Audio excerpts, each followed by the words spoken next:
নমস্কাৰ বন্ধু বান্ধৱীসকল, মই প্ৰণালী আৰু মই লৈ আহিছোঁ মোৰ চেনেলৰ অন্য এটা নতুন ভিডিঅ'। আজি ভিডিঅ'টোত মই খুৰমা বনাম আৰু আপোনালোকক অকণমান দেখুৱাবলৈ চেষ্টা কৰিছোঁ। খুৰমা বনাবৰ বাবে প্ৰথমতে মই লৈছোঁ ময়দা। এতিয়া ইয়াতে অকণমান আন্দাজমতে নিমখ দিছোঁ আৰু এইফালে অকণমান ঘিউ দিছোঁ। ঘিউ অকণ দিলে বেছি ভাল হ'ব, সেইকাৰণে ঘিউ অকণমান দি দিছোঁ। আৰু এইফালে মই অকণমান ৰিফাইন তেল লৈছোঁ। ৰিফাইন তেলখিনিও অকণমান দি দিছোঁ। এতিয়া ধুনীয়াকৈ এইখিনি মই ধৰি শুকানে এনেকৈ ভালকৈ হাতেৰে সানি ল'ম। এতিয়া কমকৈ পানী দি ময়দাখিনি ধুনীয়াকৈ মই সানি আছোঁ। পানীখিনি একেবাৰে দি দিয়া নাই, কমকৈ দি মই ধুনীয়াকৈ ময়দাখিনিৰ পৰা ডো এটা বনাই ল'ম।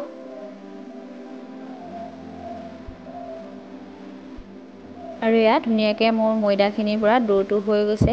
মই অকণমান দেখুৱাই দিছোঁ আৰু কিমান টান কোমল হৈছে দেখিছে। মই আঙুলিৰে এনেকৈ দেখাই দিছোঁ। ইমানটো জোখতে ৰাখিব লাগিব, জোখটো বুজি পাইছে হ'পায়। এতিয়া ডোটোৰ পৰা মই ডাঙৰকৈ 4টা লাডু বনাই লৈছোঁ। যেনেকৈ আমি ৰুটি বনালে লাডু বনাই লওঁ তেনেকৈয়ে বনাই লৈছোঁ, কিন্তু অকণমান মই ডাঙৰকৈ লৈছোঁ কাৰণ অকণমান ডাঠকৈ লাগিব খুৰমা বনাবৰ বাবে। এতিয়া এখন বেলনা লৈ লৈছোঁ। এতিয়া বেলনাখনত এনেকৈ ডো এটা লৈছোঁ। অকণমান আপোনালোকে শুকান গুড়ি দি ল'বও পাৰে, মই নিদিয়াকৈয়ে বেলিছোঁ কাৰণ নিদিলেও হ'ব। খুব ধুনীয়াকৈ ঘিউ আৰু ৰিফাইন দিয়াৰ কাৰণে বেলিবলৈ ধুনীয়া হৈছে। আৰু ধুনীয়াকৈ মই ৰুটিৰ দৰে এনেকৈ বেলি লৈছোঁ।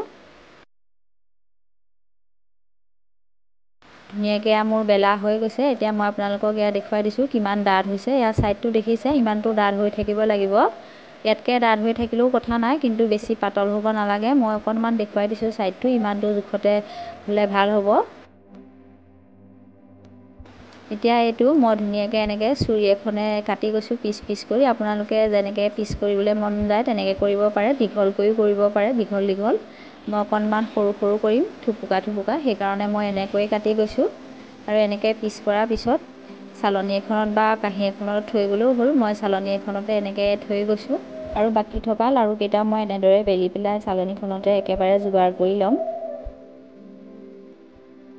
এতিয়া খুৰমা বনাবলৈ হ'লে প্ৰথমে মই এইখিনি ভাজি ল'ব লাগিব। ভাজিবৰ বাবে মই অলপমান ৰিফাইন তেল লৈছোঁ আৰু তেলখিনি বেছি গৰম হ'বলৈ দিয়া নাই। মানে প্ৰথমতে অকণমান দি চাই লৈছোঁ কিমান তেলখিনি গৰম হৈ আছে। বেছি তেলখিনি গৰম হ'লে এনেকৈ দিওঁতেনে লগে ৰঙা পৰি যায় আৰু তেতিয়া দেখিবলৈ ভাল নহয় আৰু ভিতৰটো সিজিবলৈ বাকী থাকে। সেইকাৰণে তেলখিনি বেছি গৰম হ'বলৈ দিব নালাগে।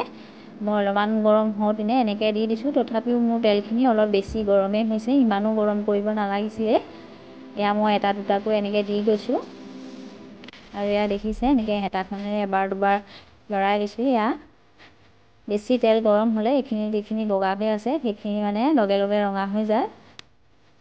আৰু দেখিছে মই গেছৰ ফ্লেমটো একেবাৰে কমাই ৰাখিছোঁ। এইখিনি মানে খুব লাহে ভাজিব লাগিব। আৰু দেখিছে লাহে মোৰ খুৰমাখিনি ধুনীয়াকৈ হ'বলৈ ধৰিছে আৰু এইখিনি অকণমান লাহে কালাৰো আহিছে। এতিয়া মই এইখিনি কাঢ়ি দিছোঁ, ৰিফাইনখিনি লোৱা অকণমান দেখুৱাই দিলোঁ কাঢ়ি দিয়া। মই গোটেইখিনিয়ে ভাজি ল'লোঁ, আপোনালোকক গোটেইখিনি ভাজি থকা দেখুওৱা নাই। ভিডিঅ'টো অকণমান সৰু কৰিছোঁ। দেখিছে ইমানটো জোখতে ৰাখিছোঁ, কালাৰটো ইমানটোতে ৰাখি দিলোঁ। আৰু মই ভাজি লোৱা খুৰমাখিনি আপোনালোকক ওচৰৰ পৰা দেখুৱাই দিছোঁ আৰু এটা ভাঙিও দেখুৱাই দিছোঁ। দেখিছে কি ধুনীয়া জোখত হৈছে। দেখিছে ভিতৰটো খুব ধুনীয়াকৈ সিজি গৈছে। অকণমান আপোনালোকক ওচৰৰ পৰা দেখুৱাই দিলোঁ।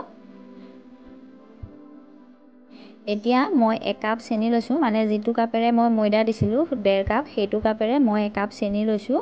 আৰু চেনিখিনিত অকণমান পানী দিছোঁ। পানী বেছি নাই দিয়া, মাত্ৰ চেনিখিনি ভিজিবৰ জোখাৰে পানী দিছোঁ। আৰু এতিয়া চেনিখিনি মই গলিবলৈ দিছোঁ।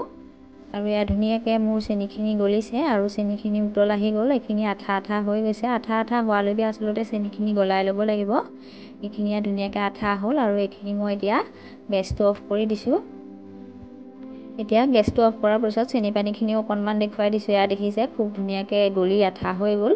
এতিয়া ইয়াতে মই দি দিছোঁ এইখিনি খুৰমাখিনি যিখিনি মই ভাজি ৰাখিছিলোঁ। এতিয়া খুৰমাখিনি চেনি পানীখিনি দিয়াৰ পিছত একেৰাহে হেতাখন মই এনেকৈ লৰাই থাকিব লাগিব।